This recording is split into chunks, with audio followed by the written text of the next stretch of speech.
ang inyong pong mga Biblia sa Amos chapter 1. So every Wednesday, pinag-aaralan po natin ang Book of Amos.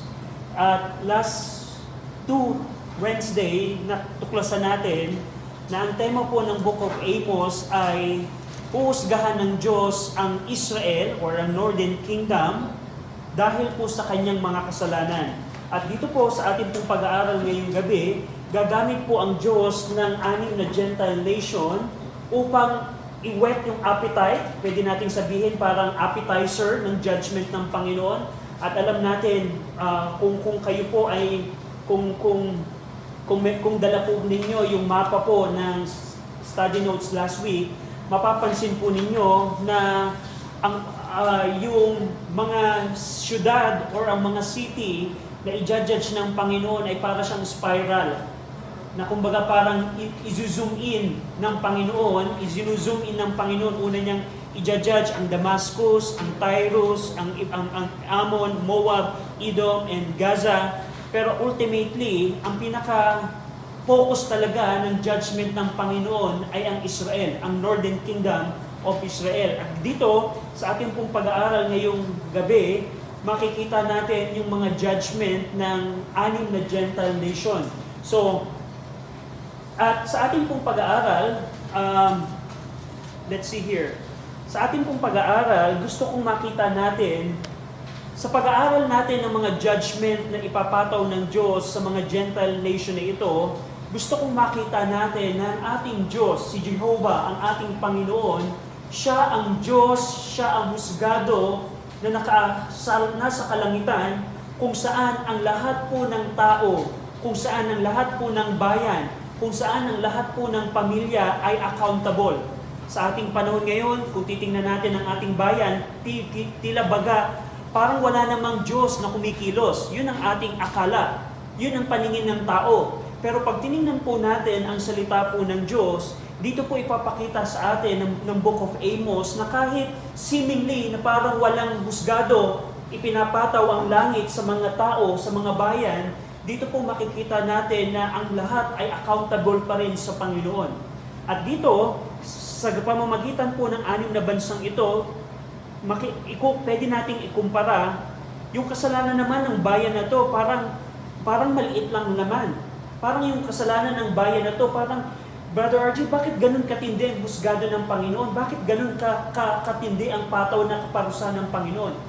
Dito po makikita natin na ang Diyos po natin, siya po ay makatarungan at banal at maustisyang Diyos. Na hindi natin mauunawaan kung ang ating pag-iisip, ang pipilitin nating unawain kung sino ang Diyos, talaga pong kulang ang ating pong kaisipan. Pero sa ating pong pag-aaral, gusto ko pong makita natin kung ano ang hustisya ng Panginoon, kung gaano ang Diyos ay makatarungan at banal na Diyos. Now, ang gagawin po natin, sundan po ninyo ako sa inyo pong mga Biblia, babasahin ko po yung verse 3 ng chapter 1, and then we're going to see kung ano po ang mensahe ng Panginoon. Amos chapter 1 verse 3, Thus saith the Lord, for 3 transgression of Damascus, and for 4, I will not turn away the punishment thereof, because they have threshed Gilead with threshing instrument of iron. Tayo pong lahat ay manalangin. Ama namin Diyos na makapangyarihan sa lahat, salamat Panginoon muli dahil meron po kaming pagkakataon na mapag-aralan po namin ang inyong pong salita. I pray, Panginoon, na ang banal na Espiritu po ang magbigay ng tulong po sa amin upang maunawaan namin ang Book of Amos, especially malaman namin kung sino po kayo, makilala namin kayo, at higit sa lahat, magpasako po kami, Panginoon, sa inyo, sa aming pong mga buhay. I pray na tulungan niyo kami, kaawaan at kahabagan sa ngalan po ng aming Panginoong Kristo. Amen. From Amos chapter 1 verse 3 hanggang Amos chapter 2 verse number 3, meron po ditong 6 na Gentile nation na huhusgahan po ang Panginoon. At alam natin kung nabasa niyo na to, kung nagawa ninyo yung preparation for study for this Wednesday, malalaman natin na itong 6 na bansang ito, kaya sila huhusgahan ng Panginoon dahil sukdulan na yung kanilang kasalanan. Halimbawa po, doon sa verse number 3 na ating pong binasa, sinabi po dito ni Amos, Thus saith the Lord. Anong ibig sabihin nito? Ganito ang sinabi ng Panginoon. Ibig sabihin, Ang Diyos talaga ang merong mensahe na ito, ginamit lamang si Amos, at ang ginawa ni Amos, pinreach niya to sa Northern Kingdom. Sabi ni Amos, "Thus saith the Lord," ganito ang sabi ng Panginoon. Anong sabi ng Panginoon? "For 3 transgression of Damascus and for 4." At alam natin, yung pong Hebrew idiom na for 3 and 4, ibig sabihin po nito multitude, or sa Tagalog, sukdulan. Dahil sa sukdulang kasalanan ng Damascus, ang sabi ng Diyos, "I will not turn away the punishment thereof." At ang sabi dito ng Panginoon, dahil sa sukdulan, yung pong ibig sabihin ng 4, 3 or 4, dahil hindi na mabilang, dahil sa dami ng kasalanan or paglabag ng Damascus, hindi aalisin, hindi i-reverse ang punishment na ipapataw ng Diyos sa Damascus. Sabi dito, dahil sa kasalanan ng Damascus, the Lord imposes an irreversible punishment upon Damascus. At ang kanilang kasalanan ay sukdulan na. Ito ang mensahe ng Diyos. Ang kasalanan ng Damascus ay sukdulan na sa punto na ang judgment ng Panginoon ay hindi na mawiwithheld. Tandaan po natin, ang ating pong Diyos, siya po ay mapagtimping Diyos. Kaya nga po hindi pa nagra-rapture, ang sabi po ni Pedro sa kanyang sulat, kasi gusto pa ng Panginoon na ang lahat ng tao ay pumunta sa pagsisisi. Kaya po, hindi pa dumadating ang rapture. Kaya bakit hindi pa ginajudge ng Panginoon ang Israel? Bakit hindi pa nangyayari yung mga future event? Kasi po, ang Diyos po natin ay mapagtimping Diyos. Pero sabi ng Amos 1:3, ang pagtitimpi ng Diyos ay umabot na sa wakas. Dahil sa kasalanan ng Damascus, sinabi na ng Diyos, ipapataw ko ang isang kaparusahan at hindi ko na tatanggalin at hindi ko na iwi-withheld, hindi ko na pipigilan ang kaparusahan ng Diyos. Yun ang sabi niya dito, through Prophet Amos. Now, ano ang kasalanan ni Amos, ng Damascus? Brother RJ, bakit sinabi ng Diyos na sukdulan na ang kasalanan ng Damascus? Ano bang kasalanan nila? Binanggit po ng verse number 3, tingnan niyo po sa verse number 3, because they have threshed Gilead with threshing instrument of iron. So meron pong metaphor kayong makikita dito. Naalala ninyo sa bukid kapag meron kayong palay na gigilingin, yung iti-thresh, yung po ang idea po dito.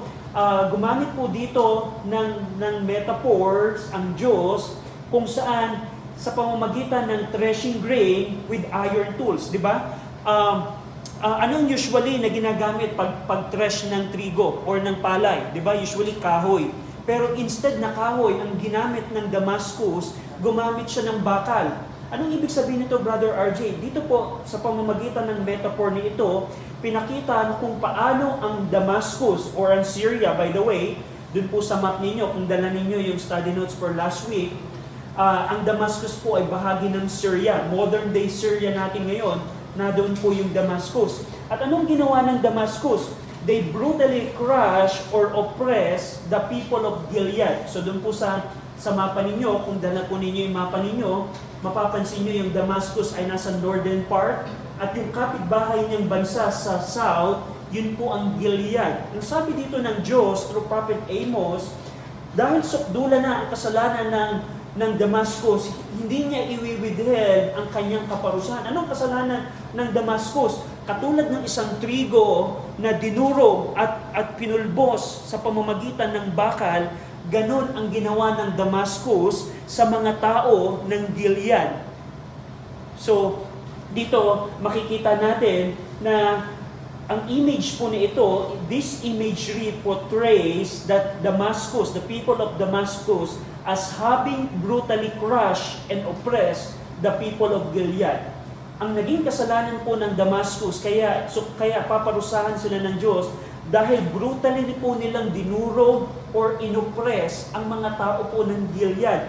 At kung titingnan niyo po yung historical record natin, probably ito po ay nangyari during the time of Syrian kings such as Hazael, kung saan winasak ni King Hazael ang region of east of the Jordan. You can see that in the history. Ano ang ibig sabihin nito? Anong pinapakita ng kasalanan ng Damascus?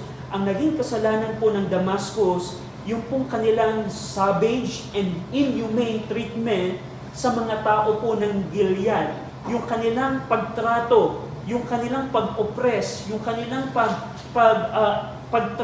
pagkakaroon ng pagdurog sa mga tao ng Gilead, yun po ang nag-provoke sa galit po ng Diyos sa kanya. Now, tanong, sa ating panahon, meron bang bansa na nag-o-oppress ng ibang bayan?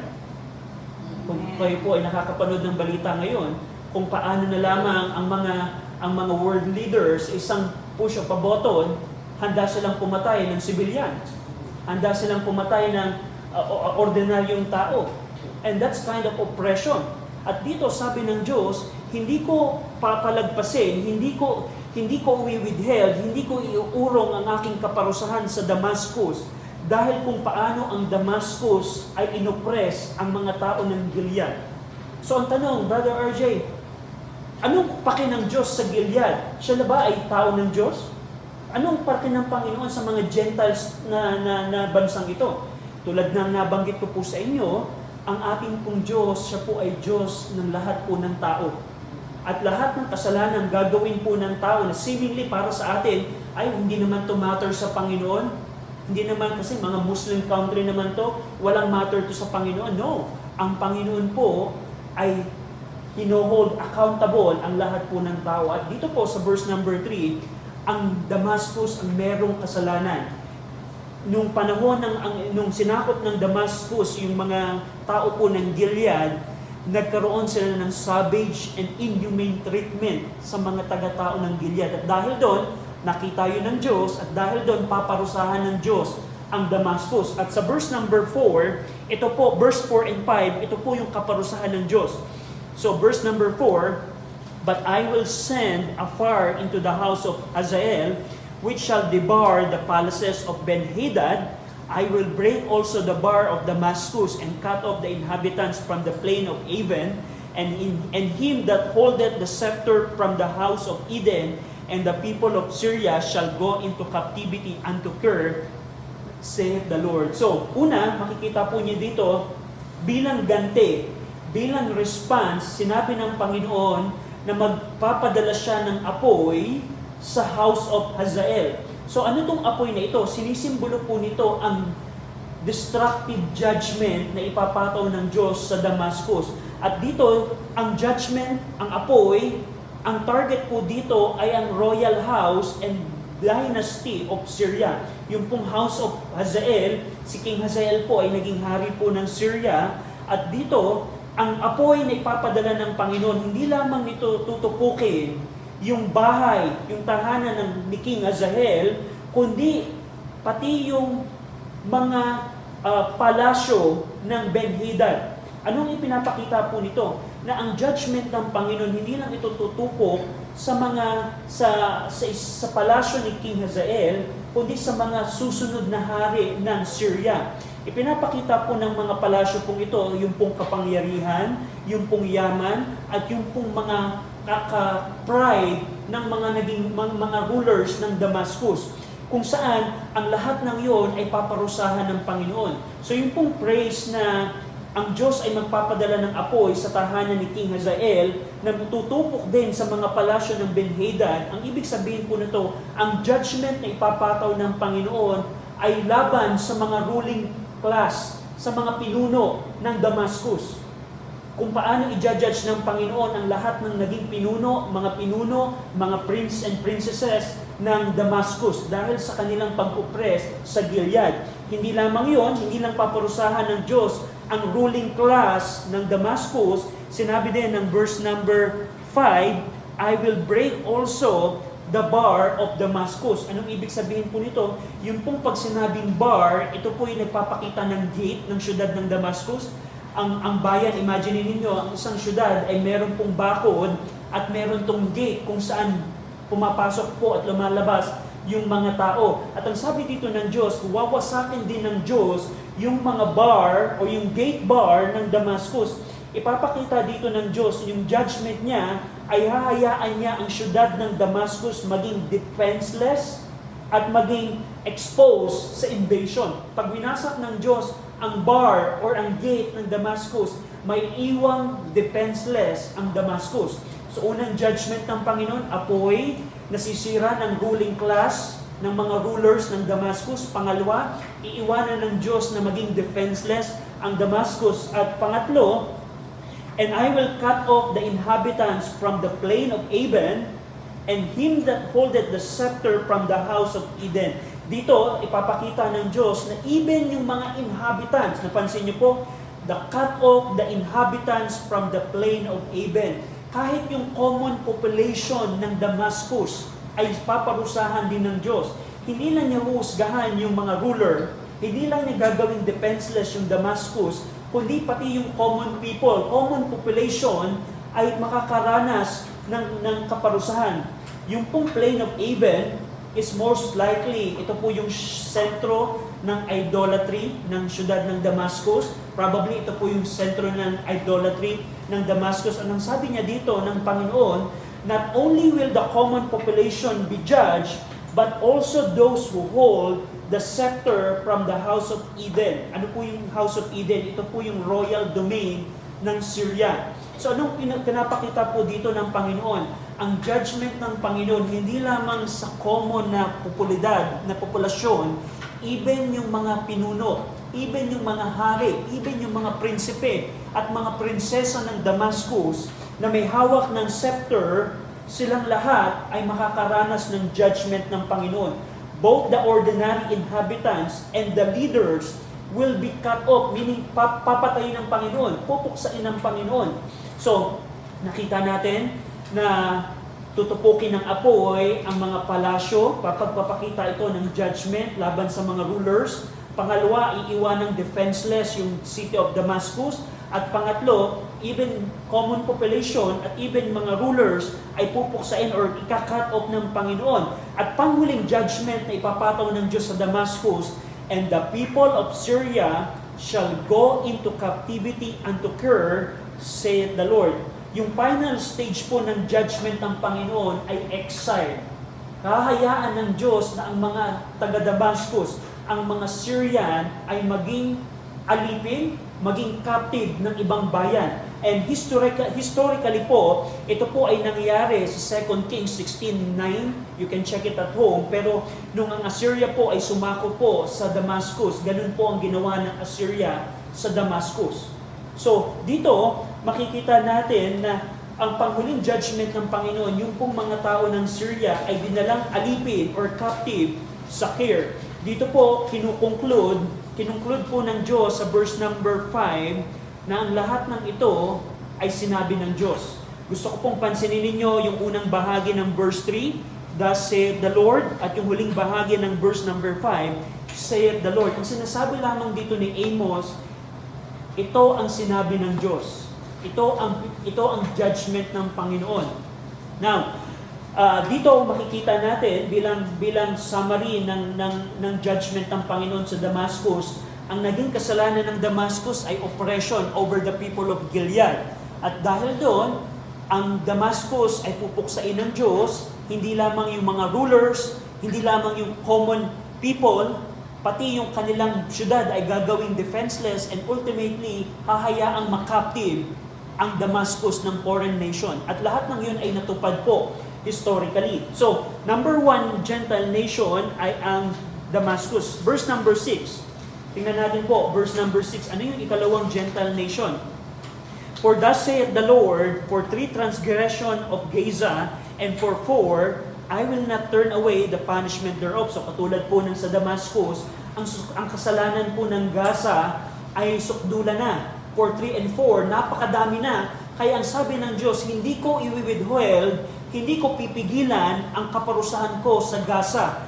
At sabi niya dito, ano ba ang naging kasalanan ng Gaza? Verse number 6, because they carried away captive the whole captivity to deliver them up to Edom. So anong naging kasalanan nila? Binanggit po dito na ang naging kasalanan po ng Gaza ay sa pagpa-participate po nila sa slave trade and human trafficking. Napansin niyo po?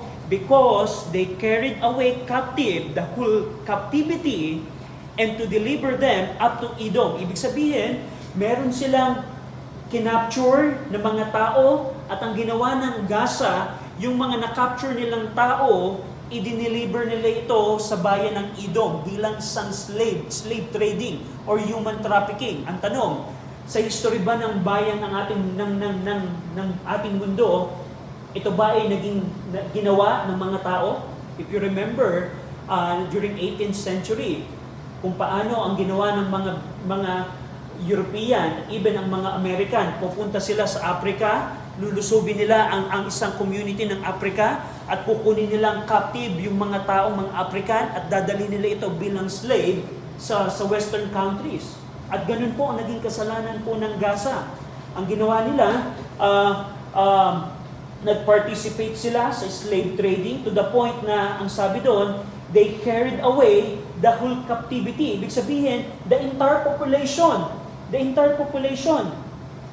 At ito ay most likely it refers sa kanilang pag-grade ng mga komunidad na ang goal nila, sasakop sila ng isang bayan at ang lahat ng tao sa bayan na yun ay pagbibili nila sa Edom. Just imagine that, kung yun ay nangyayari pa rin sa ating panahon.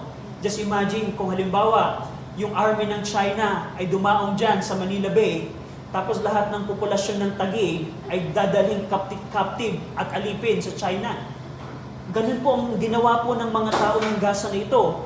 At ang sabi dito ng Panginoon, yung kanilang kasalanan na pagiging cruel, greed, at pag-disregard nila for human dignity, imagine ninyo, sinakop nila ang isang komunidad at yung buong komunidad, the whole captivity or the entire population, bibihagi nila yon at ipagbibili bilang alipin.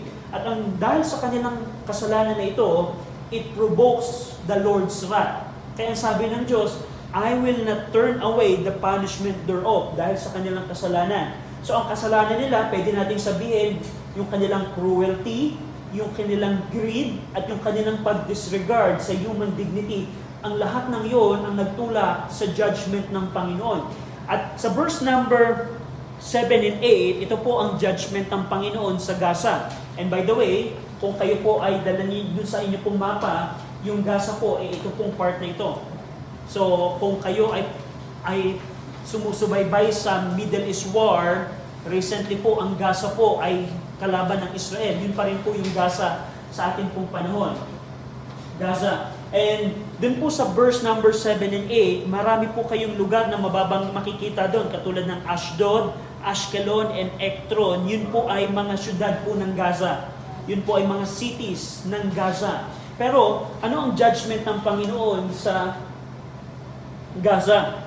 Sabi ng verse number 7, I will send a fire on the wall of Gaza, which shall devour the palaces thereof. So katulad ng sa Damascus, ang Diyos ay magpapadala ng apoy na nagsisimbolo po ito ng destructive judgment. Kapag apoy po ay makikita natin sa Book of Amos, ipinapakita po nito ang isang judgment na tumutupok, total destruction. At dito, yung apoy na ipapadala ng Panginoon, yung pong wall of Gaza ang matutupok. Ibig sabihin, pag sinabing wall, yung pong fortification ng syudad ay mawawasak to the point na may iwang defenseless ang syudad po na ito. Yung pong defense and strength ng Gaza ay tutupukin po ng apoy. Hindi lamang yung wall ng Gaza ang masusunog ng apoy, kundi yung mga palaces thereof. Yung pong mga palaces, nire-representa po nito yung pong wealth and pride of the ruling class of Gaza. Pag sinabing wall, defense and strength. Pag sinabing palaces, yung pong ruling class, yung pong mga pare, yung pong mga prinsipe, yung pong mga pinuno. Both yung wall and palaces ay tutupukin po ng Panginoon. Ano pa? I will cut off the inhabitant from Ashdod, and him that holdeth the scepter of Ashkelon, and I will turn mine hand against Ekron. Tulad na nabanggit ko po sa inyo, yung pong Ashdod, Ashkelon, and Ekron, yun po ay mga major city ng Philistine. Yun po ang mga major city ng Gaza. Major Philistine city. At ang sabi dito ng Panginoon, ika-cut off niya or papatayin niya yung pong mga inhabitants. Ano pong tinutukoy dito? Yung pong common population. Yung pong mga tao po ng Gaza. Hindi lamang yun, He will also remove him that holdeth the scepter. Anong tinutukoy nun? Yung pong mga rulers. Hindi lamang common population, even ang mga rulers ang paparusahan po ng Panginoon.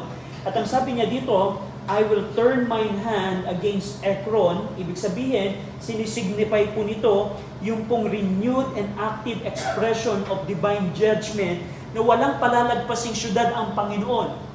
Na hindi lamang inhabitants ng Ashdod, hindi lamang yung mga ruler ng Ashkelon, even yung mga tao at pinuno ng Ekron ay aking paparusahan. So anong pinapakita dito ng Diyos? Total destruction, total judgment ang ipapataw niya sa mga Philistine cities na ito. At yung scope ng judgment dito ay comprehensively across the Philistine Confederation. So, you can check the book of 1 Samuel, makikita po ninyo doon na yung pong Gaza, yung Ashdod, Ashkelon, and Ekron, yun po ay mga magkaka-confederate, magkakabisig na bansa, na bayan. At lahat ng yun ay paparusahan ng Panginoon.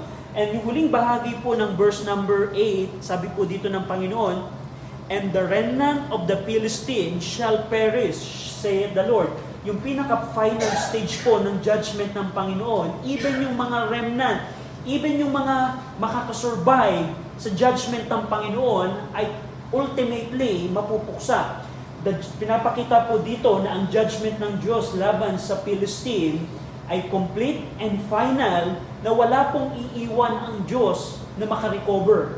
At ang huling bahagi ng verse number 8, katulad ng sa verse number 5, tinapos po dito ni Amos yung judgment sa Philistine or sa Gaza by saying, "Saith the Lord." So ibig sabihin, ang deklarasyon na ito ay merong katotohanan, merong certainty, ito ay galing sa Panginoon. So, yun po ang pangalawang bayan. So nakita natin yung judgment sa Damascus. Anong kasalanan ng Damascus? Oppression against the people of Gilead. Anong kasalanan ng Gaza? Slave trade and human trafficking. Sa verse number 9, ikatlong Gentile nation po ang Tyre or yung Tyrus. Ang sabi po ng verse number 9, "Thus saith the Lord, for 3 transgression of Tyrus or Tyre, and for 4, I will not turn away the punishment thereof." So katulad po ng sa Damascus at Gaza, sukdulan na po ang kasalanan po ng syudad ng Tyre. Dahil sa tindi ng kasalanan ng Tyre, hindi na pipigilan ng Diyos ang kaparusahan. At ano ang kasalanan ng bayan ng Tyre? "Because they delivered up the whole captivity to Edom, and remember not the brotherly covenant." So katulad po ng kasalanan po ng Gaza, ang kasalanan po ng Tyre ay pagpa-participate sa slave trading. So ito po isang malinaw na scripture, malinaw na passage na hindi po pinopromote ng Bible ang slavery. Tandaan po natin sa history po ang slavery po, ito po ay naging resulta ng sinful condition po ng tao. At dito napakalinaw, hindi po pinopromote ng scripture ang slavery. At dito kinundema pa niya ang Tyre dahil nag-participate siya sa slave trading. Sabi niya dito, sabi ng Panginoon, "They delivered up the whole captivity to Edom." So katulad po ng Gaza, kaparehas po ang naging kasalanan po ng Tyre. At hindi lamang slave trading or human trafficking ang binanggit na kasalanan po dito, mapapansin niyo po dito, Tyre, remember not the brotherly covenant. So anong tinutukoy dito ng Diyos, Brother RJ, na hindi kinalala ng Tyre ang pagkakasunduang magkapatid or brotherly covenant. Tandaan niyo po, kung titingnan niyo po ang history po ng Israel at Tyre, ang relasyon po ng Israel and Tyre during the time of David and during the time of Solomon, meron po silang naging alliance. Kung titingnan niyo po yung 2 Samuel 5:11 and 1 Kings chapter 5, makikita po ninyo na si David ay merong alliance sa Tyre. Si Solomon ay nagkaroon ng alliance sa Tyre and Sidon. Tyre, nagkaroon sila ng mga alliance. At nung dumating yung time na wala na si David and si Solomon, ang ginawa ng Tyre, hindi niya inalala ang kasunduan nila sa kaharian ng Israel. To the point na sinakop niya ang bayan ng Israel at dinala niyang alipin ang mga tao ng Israel to Edom bilang alipin. So yun po yung tinutukoy dito, that Tyre, remember not the brotherly covenant. Nung panahon ni David at nung panahon ni Solomon, kaalyansa ng Israel ang Tyre. Pero dumating yung point na hindi na inalala ng Tyre yung kanilang kasunduan. At dahil po sa kasalanan po ng Tyre, mapapansin nyo sa verse number 10, ito po ang judgment ng Panginoon. I will send a fire on the wall of Tyrus, which shall devour the palaces thereof. So meron pong dalawang object na tutupukin ang apoy na ipapadala ang Diyos. Tandaan natin, pag sinabing apoy, ito po ay total destruction, judgment na nakapagpupuksa. At meron dalawang object na pupuksain po yung apoy sa Tyre. Yung pong wall, pag sinabing wall, ano kaya ang sinisignify ng wall? Defense ng syudad. Ano ang palace naman? Yung rulers, yung wealth, yung karangyaan. Pwede natin sabihin yung Malacanang. Parang ganun po. Hindi lamang pupuksain ng Diyos yung wall, pupuksain din ng Diyos yung pong palaces or White House or Malacanang. Parang ganun po. Yung pong ruling class ng bayan ng Tyre. At dun po sa inyo pong mapa, it's interesting na makita natin yung Tyrus po, na dun po sa coastline ng Mediterranean. So yun po yung Tyrus. So, sa verse number 9 and 10, so ito po yung ikatlong bayan. So, historically po, Brother RJ, kailan na-fulfill yung judgment ng Panginoon? Nung time po ni Nebuchadnezzar at nung panahon po ni Alexander the Great, if you check the history, ganun po ang ginawa ng Babylonia at ng Greece Empire sa Tyre. Na winasak ni Alexander the Great at Nebuchadnezzar ang bayan po ng Tyre. Ano ang dahilan doon? Dahil sa kanilang kasalanan na pag-i-involve sa slave trading at hindi nila pag-alala sa kanilang brotherly covenant. So yun po ang judgment ng Diyos sa verse number 9 and 10. Verse 11 and 12. Verse 11 and 12. Thus saith the Lord, for 3 transgression of Edom, and for 4, I will not turn away the punishment thereof, because he did pursue his brother with the sword. So, ikaapat na bayan, yung pong bayan ng Edom. Doon po sa mapa ninyo, ang Edom po, ito po ay nasa babang part nandito po sa part na ito. So, sa bandang baba. Pero ito po ang ikaapat na Gentile nation na i-judge ng Panginoon. So, katulad po ng ibang bayan, yung pong Hebrew idiom na 4, 3, and 4, makikita pa rin din natin dito. Na ipinapakita po dito na sukdulan na din ang kasalanan po ng Edom. Dahil sa dami, dahil sukdulan ang kasalanan ng Edom, sabi ng Diyos, hindi niya pipigilan ang kaparusahan niya laban sa Edom. At ano ang naging kasalanan ng Edom? Binanggit po ng verse number 11, because he did pursue his brother with the sword, and did cast off all pity, and his anger did tear perpetually, and he kept his wrath forever. So marami pong kasalanan binanggit. Una ko pong gustong makita natin, sino yung brother na tinutukoy dito? Sino yung kapatid ni Edom, ng Edomites? Sino ang kapatid ng mga Edomites? Sino ang tatay ng mga Edomites? Si Esau. Sino ang kapatid ni Esau? Si Jacob. So, sino yung brother na tinutukoy dito? Ang mga Israelites po. Sabi ng Diyos, sukdulan ang kasalanan ng Edom kasi he did pursue his brother. Anong ibig sabihin nito? He did pursue his brother. Alam natin, yung pong brother niya dito ay pinapatungkol po sa bayan ng Israel, yung pong descendant ni Jacob. You can check Jeremiah 25 for that. Yung ibig sabihin po na Edom pursue Israel with sword, pinapakita po dito yung continual hostility.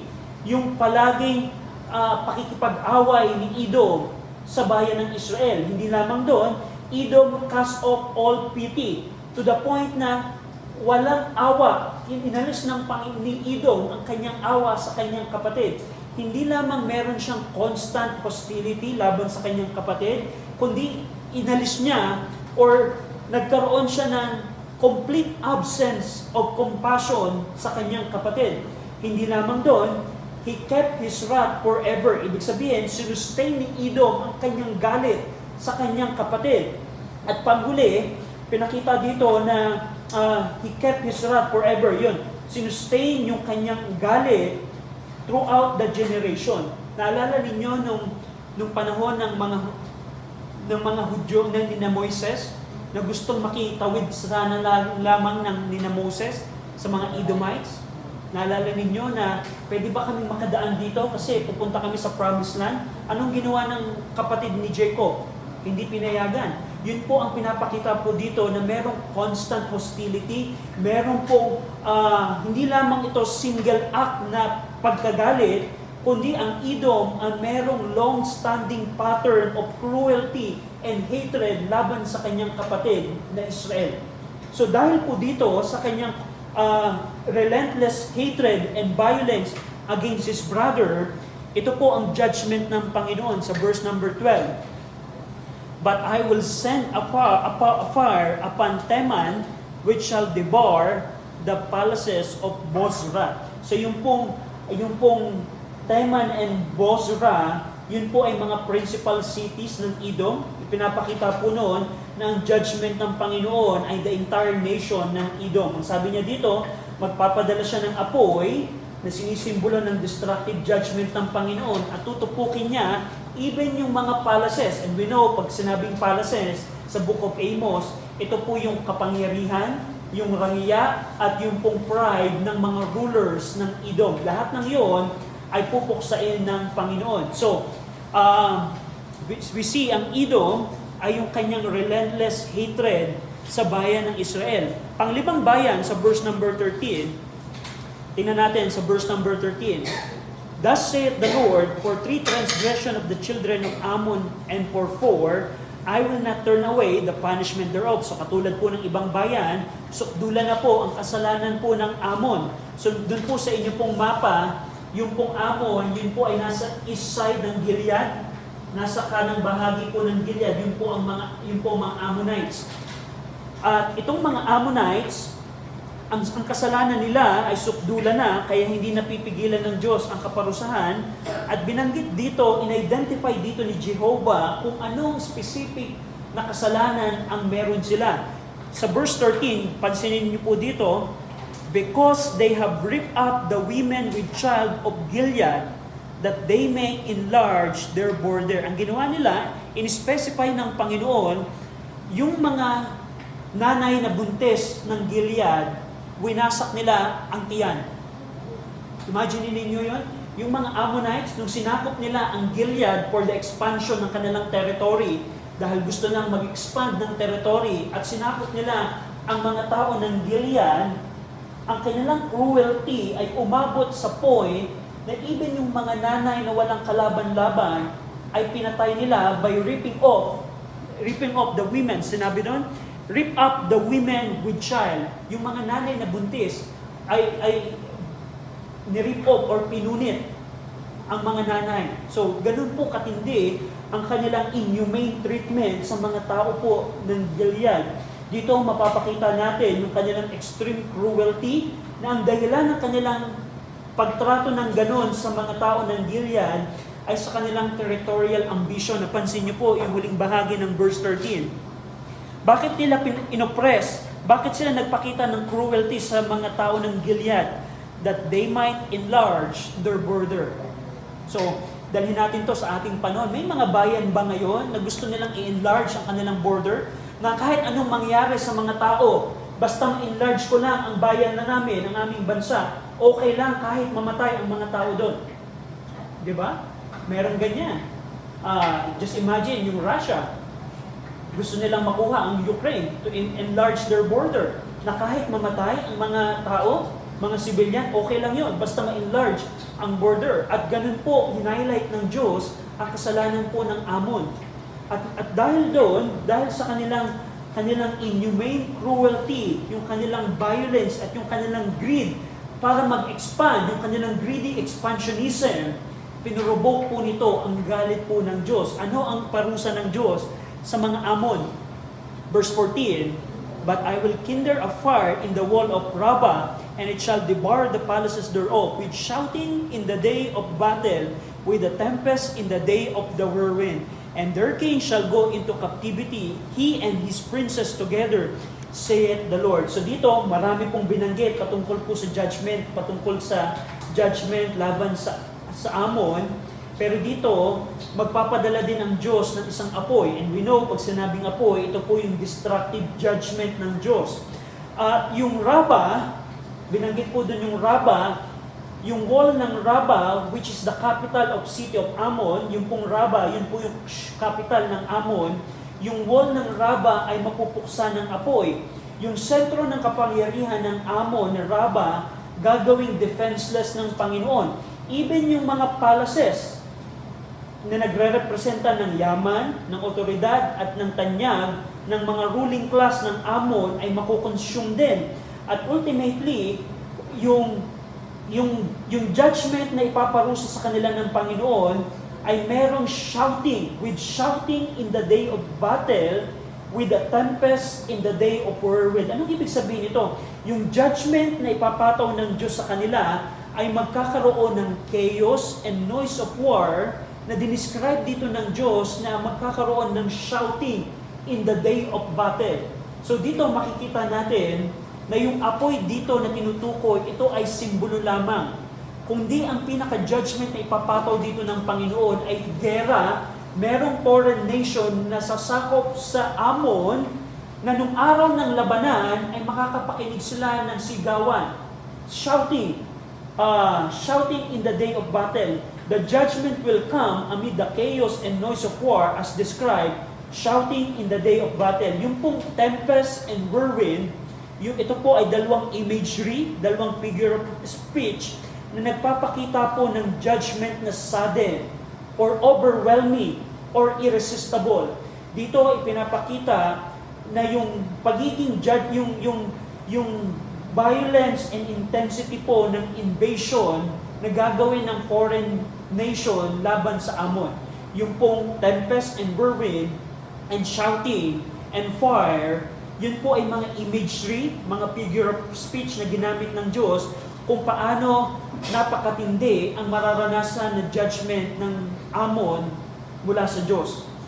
At hindi lamang doon, ultimately, yung sinabi ng huling bahagi ng verse number 15, and their king shall go into captivity, he and his princess together. Yung final stage po ng judgment ng Diyos laban sa Ammon ay may-exile or magiging alipin or exile or captive yung pong mga leaders ng Ammon. Hindi lamang yung hari, pati yung kanyang mga prinsipe ay magiging captive. The king of Ammon along with his princess will be taken into captivity. At dito, tinapos ni Amos yung judgment sa Ammon by declaring, saith the Lord. Ibig sabihin, this is certain and this will happen laban sa Ammon. So yun po ang ikalimang Gentile nation. Chapter 2 verse 1. Ika-anim at huli po.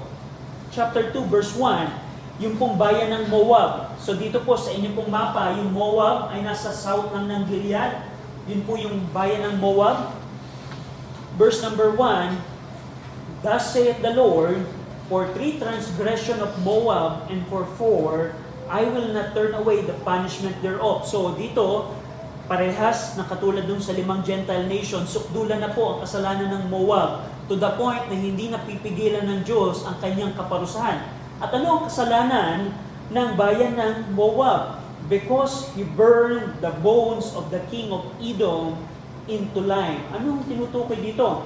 Yung pong burning the bones of king of Edom, pinapakita po dito na yung mga Moabites, yung king ng Edom ay patay na matagal, at ang ginawa ng mga ng mga Moabites, hinukay nila, kinuha nila yung buto ng hari ng Edom, at ang ginawa nila, sinunog nila yung buto ng king of Edom.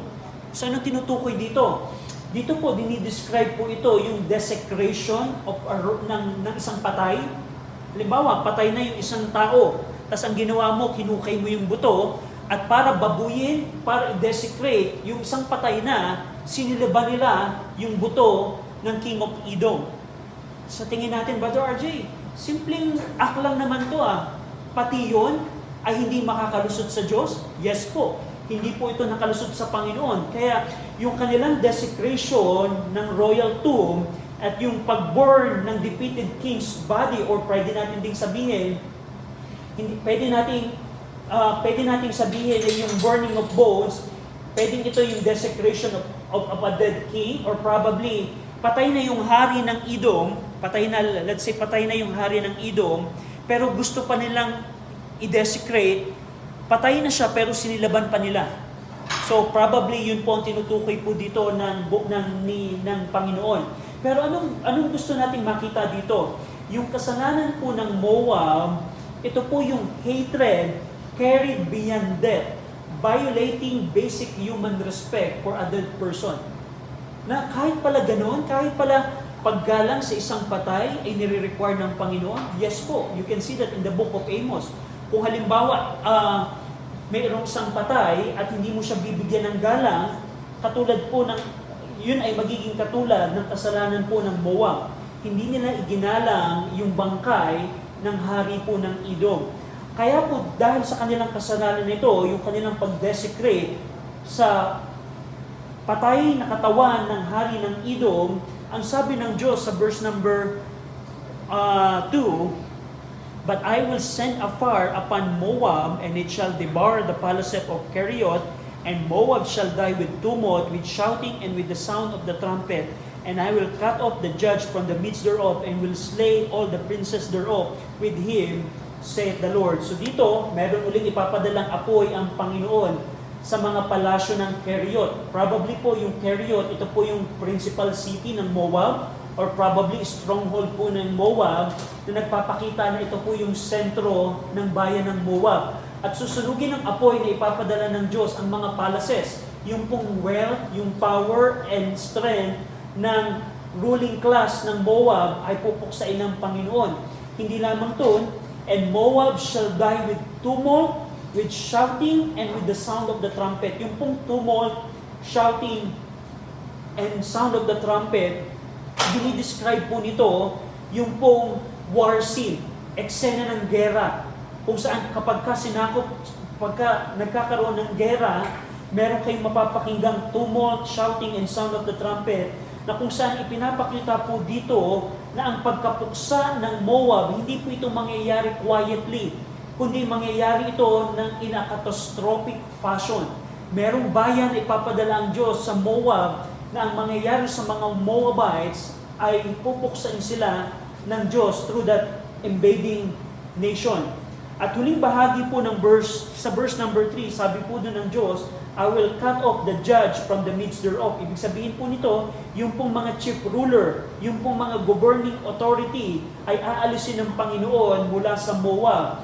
Even yung mga princess, yung mga prinsipe, lahat ng yun ay aalisin ng Panginoon at pupuksain ng Panginoon. The Lord will cut off or papatayin yung pong leaders ng Moab. And katulad ng ibang judgment ng Panginoon, tinapos po ni Amos dito by affirming that this judgment, saith the Lord. Saith the Lord. So nakita natin yung 6 na Gentile nation. Review nga tayo, ano ang kasalanan ng Damascus? Ano ang ginawa nilang pagtrato sa tao ng Gilead? Naalala ninyo? Yung inhumane treatment na inoppress nila. Pangalawa, ano naging kasalanan ng Gaza? Slave trading or human trafficking.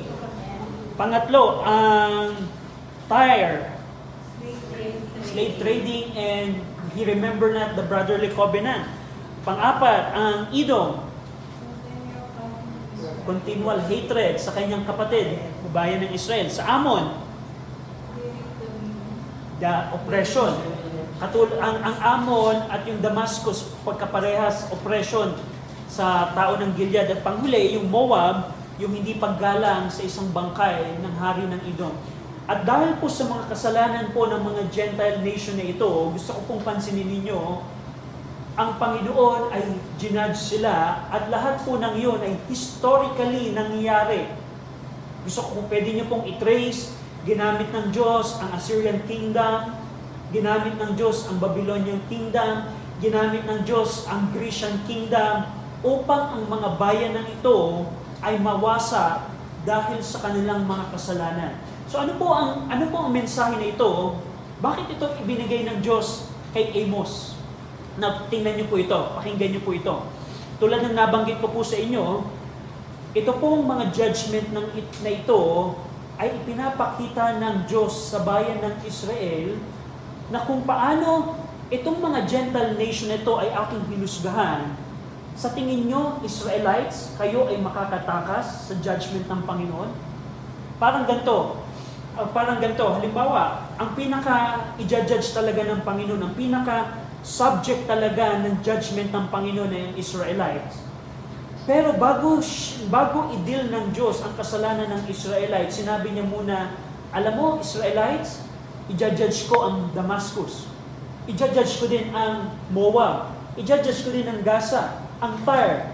Sa tingin mo, Israel, makakatakas ka sa judgment ko? Yan po ang tone po dito ng Diyos. Kung dito makikita ninyo, inihahanda ng Diyos ang judgment sa pamamagitan ng anim na Gentile nation na ito, inihahanda ng Diyos ang bayan ng Israel na kung ang anim na bansang ito ay aking husgahan, anong kayo kaya sa tingin ninyo ay makakatakas sa judgment ko? Parang ganun po yung tono dito ng Panginoon.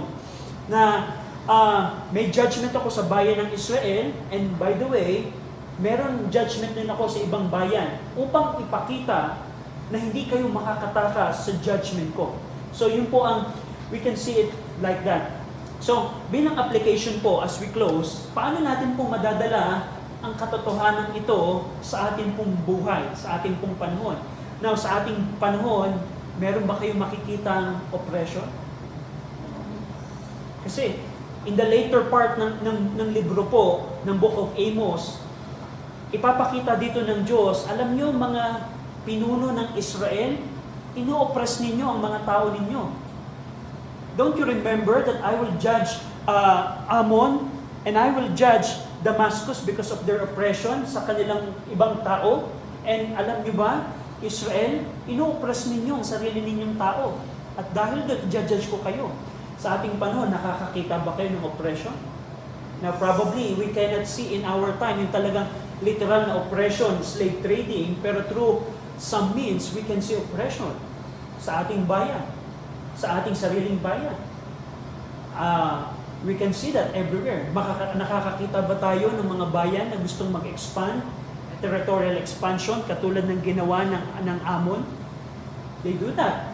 So, ang gusto ko pong dalhin na mensahe bilang application po sa atin, gusto kong tingnan natin na ang Diyos po natin, siya po ay merong justisya sa kalangitan. Hindi man natin makita in our time, parang tinatanong mo sa iyong sarili, Panginoon, hindi po ba nakikita ang mga politiko ng aming bayan? Hindi mo ba nakikita kung paano nila ino-oppress ang mga mahihirap?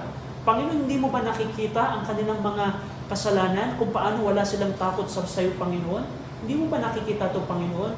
At ang Book of Amos ay tinuturuan tayo na ang Panginoon ay merong paghusga na nakahanda hindi lamang sa Damascus, Ammon, Moab, and so on and so forth, even sa ating pong panahon.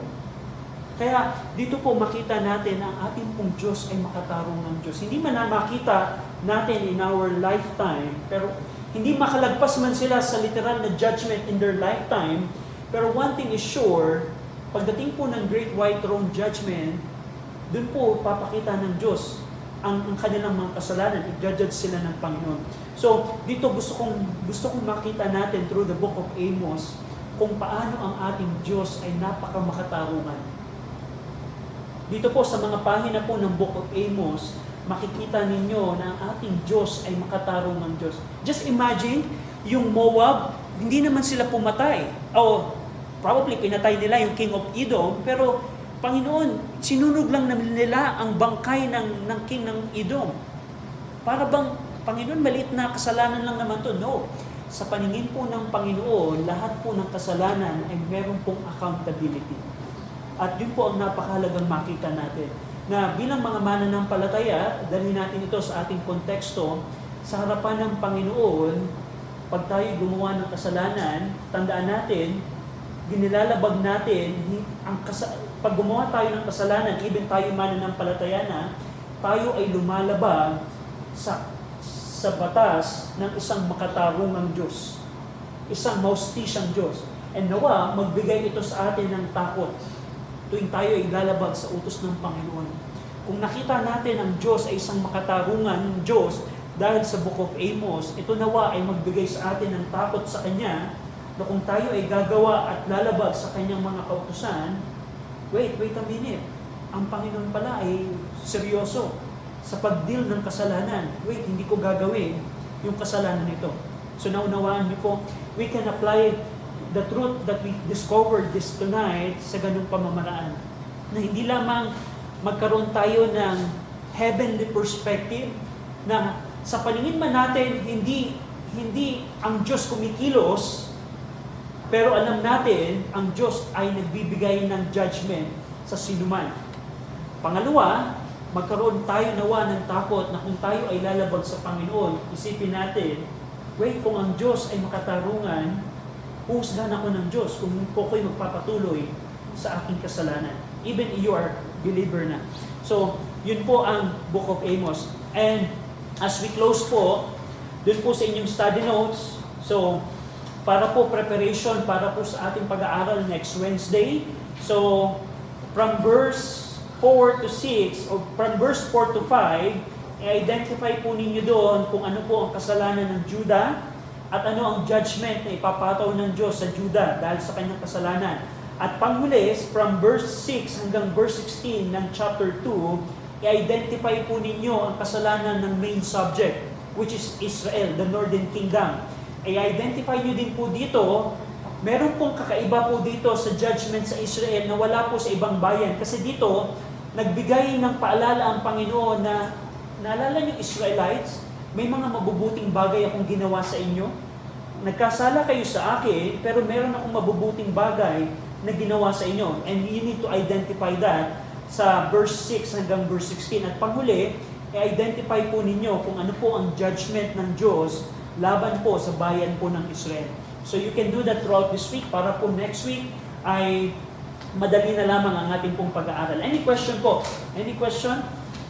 Kung wala na, tayo pong lahat ay mag-pray. Ama namin Diyos na makapangyarihan sa lahat.